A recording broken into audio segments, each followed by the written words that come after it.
Le début de l'année juive est appelé Rosh Hashanah, la tête de l'année. Alors, il aurait été plus logique de l'appeler le début de l'année, comme on a l'habitude de l'emprunter pour une année profane, le 1er janvier. Pour quelle raison nos sages ont décidé d'appeler le premier jour de l'année hébraïque Rosh Hashanah, la tête de l'année? Alors, on va expliquer ça à travers une histoire. Il y avait comme ça le chaliar du rabbi, l'émissaire du rabbi à Bangkok, en Thaïlande. Il raconte qu'une année, le premier jour de Rosh Hashanah, alors qu'il était en train de donner un cours de Torah avant le début de la prière du matin, vient l'accoster un jeune Israélien et il lui dit: écoute, je m'excuse de te déranger pendant ton cours, mais écoute, dans 3 heures, j'ai un avion pour le Népal, et j'ai promis à ma mère que le jour de Rosh Hashanah, je ferai le nécessaire pour écouter le shofar. Si ça t'embête pas, interromps ton cours et fais-moi le mérite de pouvoir me permettre de pouvoir écouter le shofar le jour de Rosh Hashanah.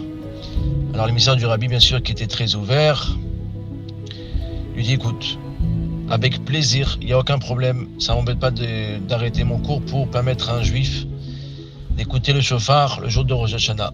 Mais écoute, je voudrais te proposer un pacte. Reste avec nous pendant ces 48 heures de Rosh Hashanah.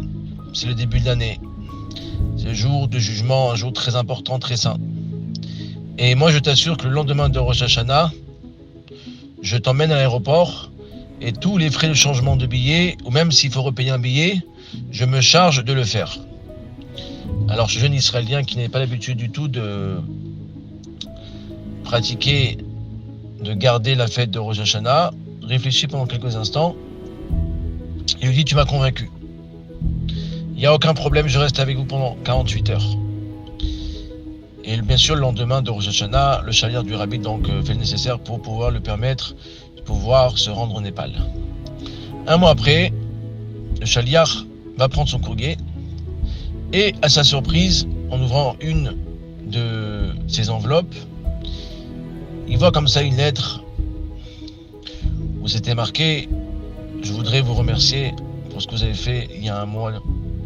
Le jour de Rosh Hashanah, m'a proposé de rester parmi vous, de pouvoir passer un Rosh Hashanah extraordinaire, le meilleur de ma vie.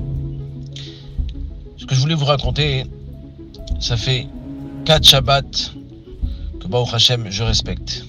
Chaque vendredi après-midi, avant Shabbat, je me pose la question: faire Shabbat ou pas faire Shabbat?